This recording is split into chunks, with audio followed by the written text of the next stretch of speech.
back to my channel, or welcome if you're new here. Today I have for you some Scrap Buster stocking stuffers. I had to think about what to say. It was just not rolling off my tongue. But I have some Scrap Buster stocking stuffers for you. I have 4 of them. So if you have a lot of scrap laying around in your workspace and you want to make some Christmas gifts, this video is for you. The first thing that we're going to make is a wristlet. To make wristlets, it's really simple, but you will have to have like a plier thing, and you need the key fob hardware. You can get both of these on Amazon, or some craft stores might have them as well. For your fabric piece, you will need to measure out a 4x12 fabric piece, and then you will also need some sort of stabilizer to put inside of it. You can use fusible interfacing, or you can use some Pellon.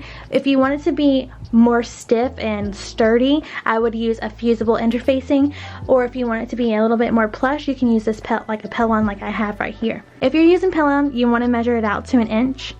If you're using a fusible interfacing, you want to measure it just a little bit less than the 4x12, so probably just like 375 and 1175, and just iron it onto your fabric piece. But if you're going to use something more plush, just go ahead and measure it out about 1 inch or a little less than 1 inch. You will also need an iron of some sort and some clips or pins. If you don't have an iron, it's okay, you can just fold it, but the iron does make it a little bit easier.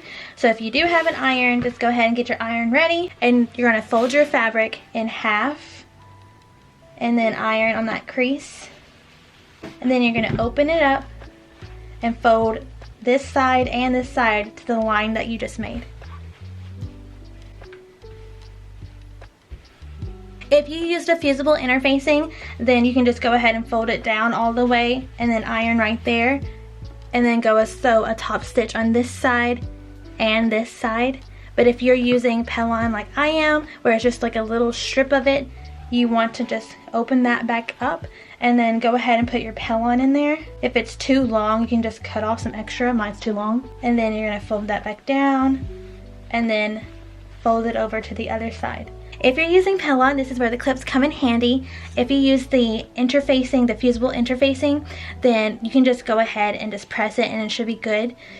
But if you're using the Pellon, it does pop open more easily because it's more plush. Just go ahead and clip your sides together, making sure that they're lined up well. Once you have it clipped together, we can take it to the sewing machine and sew a top stitch on this side and a top stitch on this side. You want to back stitch when you begin and when you end, and my seam allowance is like, I'm just getting it as close to the edge of the fabric as I can without not being on the fabric, because you just want to sew that close and not be too far away from the edge, or it's just going to open back up. So get as close to the edge as you can while not sewing off of the fabric, obviously.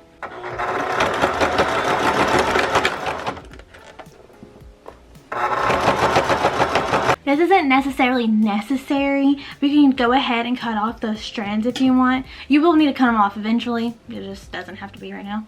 So just cut off those loose threads if you want, or those extra long threads. Go ahead and cut those off. Next, you just want to take your wristlet and just fold it in half. Make sure that they're lined up well, and then do a top stitch close to the edge of the top of your fabric. But you just want to get close enough to the top, but also making sure that these are actually sewn together. So just fold your fabric together and do a top stitch right along here, because that will make it easier to put on your key fob hardware. There's one more step to this wristlet and then we're done. It's really that simple. So you can just go ahead and take your key fob hardware and put your wristlet in there and then clamp it closed and you're done. Or if you wanted to make sure and give it some extra help and support, you can put some type of glue in here. You can either do like hot glue or E6000. Some people have done that. I just personally have never used E6000. So I'm going to take some hot glue and I'm going to just put it in there in my key fob hardware, and then I'm going to insert my wristlet. Then I'm going to take my pliers. You want to make sure, if you don't have pliers, that's okay, use what you have, but you want to make sure that you do something to cushion it, because if you use like regular pliers that have like, you know, it's like bumpy on the inside, it will leave marks on your hardware. And if you don't want marks on your hardware, then you need to put some type of cushion or silicone or fabric in between, so it can just help it not leave any marks. Either put glue in there or don't put glue in there, it's up to you.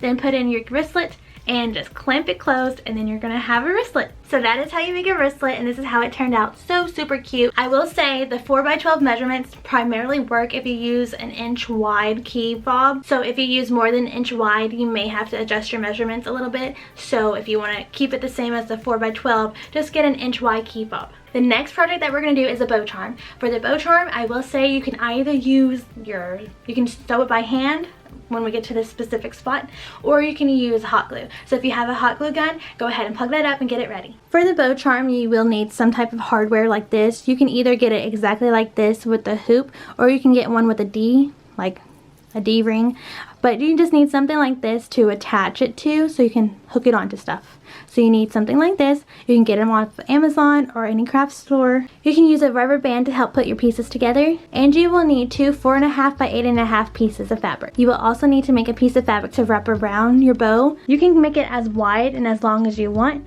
but I'm personally going to make mine 1.5. And the length of it I will figure out once I wrap it around my bow. You can make it at least 6 inches to give yourself some wiggle room.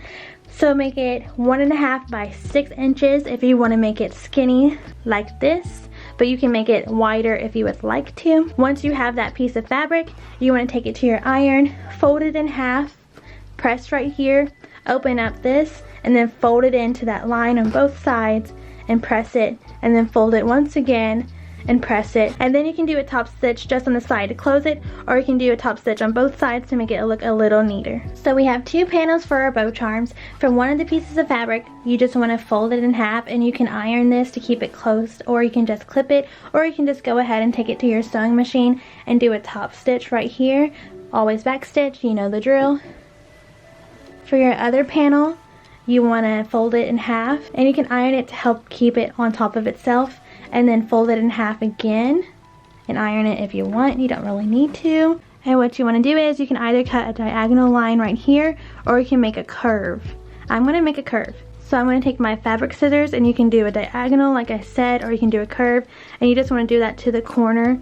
So I'm going to take my fabric scissors and just make a curve to the corner, and then we're done with that. And then you can open it back up, and then you want to take it to your sewing machine.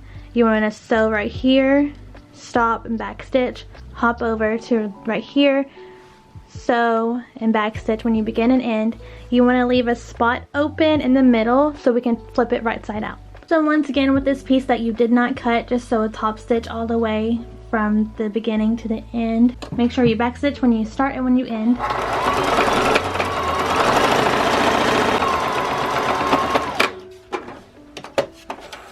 So this is what it should look like. And we're going to flip it right side out with this open spot. So again, you just had a top stitch right here. For the piece that you did cut either a curve or diagonal, you want to sew all the way to the middle, and then stop, hop over, and sew again, leaving a spot open to flip it right side out.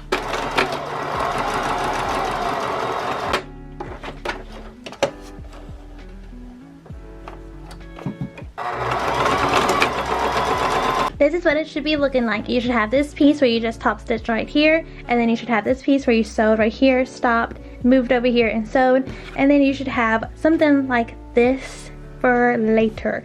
So flip both of these right side out. For this curved one, or the pointy one that you made, you want to make sure you take a tool to poke out your corners. So go ahead and do that, and then you can take it to okay. Anyway, so then you can take it to your sewing machine, and you can just sew that spot that you left open closed, or you can just sew all the way to the other side. It's really whatever you want it to look like. I'm just gonna go sew this little hole closed, and then this piece should just be flipped right side out. Where you see that seam, if you can see it right here, you wanna flip your fabric where the seam is on the outside, and you wanna flip it this side to touch the other side, like this. And then we're going to do a top stitch down right here. So go sew your hole closed, and take this fabric, fold it together, making sure that the seam is on the outside, and go do a top stitch down right here. You want to go ahead and cut off any loose threads so you don't have to worry about them being there. Now with this piece, you just want to flip it right side out, so that way where we just sewed it would look like this. You want to take this seam and press it against the other side of your fabric like that. and then we're ready to stack them together. So this is where the rubber band comes into play. You can also sew this if you want, but the rubber band just makes it a little bit easier. Take this part and scrunch it in the middle, and then also take this part, put it on top of that, and then scrunch it down and just put them together. You can make it as tight as you want, but before making it tight, you should line it up how you want before you make it too tight. I do it 3 times. And that's a cute little bow, isn't it so cute? Okay, we're almost done. Now you should have one of these, and also this hardware. This is where you can sew it by hand, or you can take it to your glue gun. You want to go ahead and put your fabric through your hardware, and then you can put some hot glue right here and put it right there to make sure it's glued down to the bow. And then take this side and loop it around and cut it to whatever length is going to work best for you. While this is already on there, because it's just easier if this is already on there rather than trying to put it through the hole when we're done. So just go ahead and put that on there, glue this down, cut this to whatever length you need it to be, and glue that down, and then you are done. Put some glue right there, and go ahead and put this like on the back. Press that down. Once again, you can use like hot glue or E6000, whatever you have or whatever you prefer. Go ahead, take your hardware piece, put that on there. So you don't have raw edges, you can put some glue right there, and then fold down a little piece of fabric right there as well to get rid of your raw edges, and then put some glue right along here and pull and push. And that's our cute little bow charm. Next, we're going to make a corner bookmark. We are done with the glue, so you can put that away. For the corner bookmark, you will need 3 pieces of 4x4 fabric. Then you will need 3.5 fusible interfacing, and you want to cut one of them in half, so then you'll have a triangle. But make sure that they are fusible. It just kind of makes it easier. You can find these at Hobby Lobby or probably any other craft store and Amazon. Whatever you want to be the main fabric is what you're going to put that 3.5 fusible interfacing on. Put that on your main fabric and then iron that, and do that to both pieces of your main fabric. Then you're going to take whichever fabric that you want to be in the corner. You're going to take that fabric and fold it in half, and then iron it along this fold. Then you're going to open that back up and take that triangle fusible fabric interfacing piece and iron that in there. Then you're going to take this to the sewing machine and do a top stitch right along right here, just to keep that in there and secure, and also makes it look cute. Once you have top stitched this part, now we can start assembling it. So you want if you have a directional fabric, you want that to be facing up and down vertically.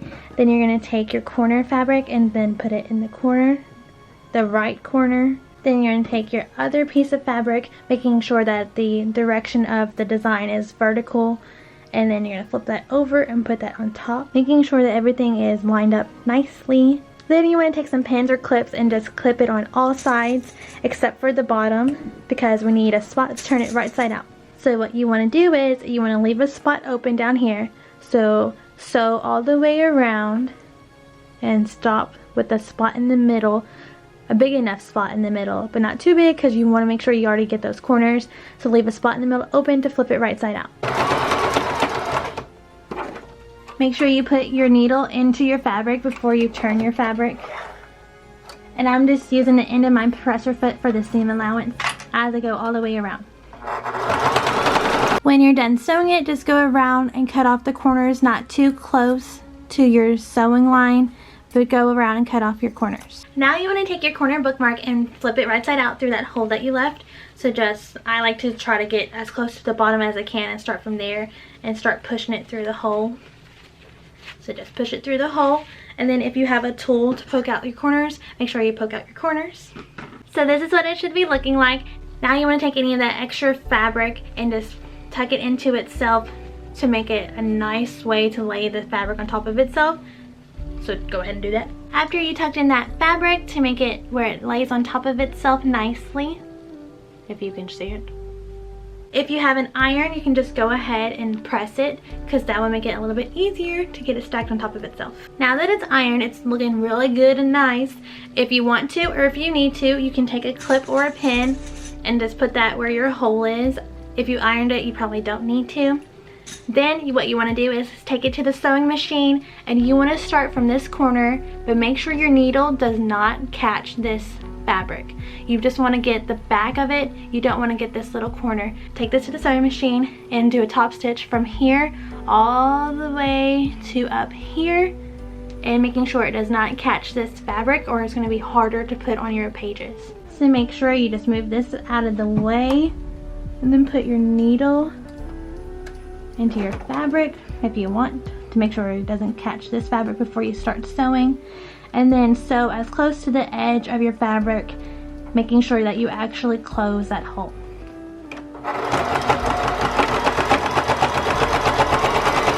If you're going to turn it, put your needle in it, lift up your presser foot and turn it. And now you should have a cute little corner bookmark. It's so cute. Last but not least, we're going to make a chapstick holder. You will need a 6x8 piece of fabric and then one of these hardware pieces once again. You will also need another one of these. Once again, mine measures 1.5 by however long you want to make it. This is just to make sure that you attach this to your fabric. It honestly doesn't need to be that long. About just that much would be good, and that's about 2.5 to 3 inches.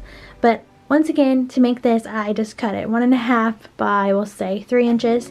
And how you make that is you just take it and fold it in half, press right there, open it up, fold it to that line that you just made on both sides, and then fold it again, and then do a top stitch to close it, and then you can do another top stitch right there if you'd like. And that's how you make one of these. You can make it as wide or as long as you would like. Take your piece of fabric to the iron. On the shorter side, which would be your 6 inches, take the bottom and just fold it up a little bit and then iron that. This is so we don't have any raw edges.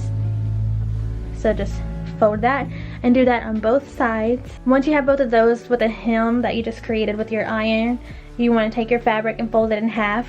On the longer side, which is the 8 inches, so fold it in half. Go ahead and press on that fold, then open it back up and fold it to that line that we just created. And then fold it once more on top of itself, making sure that the pieces are lined up nicely. Now you want to take it to the sewing machine and just sew the bottom of one side. So you can just pick whichever side you want and just do a top stitch right there. It should be looking like this, where you have a top stitch just on one side. Once again, do your top stitch close enough to the edge where you can sew it closed. The side that is still open is where we're going to insert this hardware. So now you're going to take this loop that we created and put it through your hardware. Make the ends line up and open up your fabric. You don't need to open it up all the way, just open it up to that one fold and put that in there like this, and then put the fold back down. And then you can take a clip or a pin and go ahead and put something right there to hold that together. Then we're going to take the bottom part of this and fold it up as far as you want to go, really, but I'm going to fold mine with a little bit of space right there. It's about 1 inch of space right there. So take the end of your fabric and fold it up. Then take some pins or some clips and put it on both sides of that fold that we just made. Now we're going to take it to the sewing machine and we're going to do a top stitch starting from this corner all the way around, all the way back to where we started, making sure we back stitch when we start and when we end.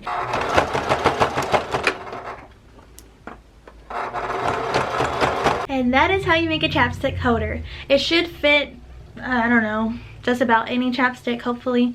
I'm going to use this EOS one. Is that how you say it? And then you just put it in there. Isn't that so cute? And then you can just attach this to whatever you need to attach it to. So that is how you make some Scrap Buster stocking stuffers, specifically a chapstick holder, a bow charm, a wristlet, and a corner bookmark. These take little to no time to make, and if you have some fabric laying around, these are the perfect gift to make for others or even yourself. I hope you all enjoyed this tutorial or these tutorials of using some scrap fabric to make some stocking stuffers. If you all would like any more sewing tutorials before the Christmas season is up, make sure you comment down below anything that you would like to know how to make, and I will try my best to teach you all how to make it. I hope you all enjoyed the video, and I will see you all next time. Bye!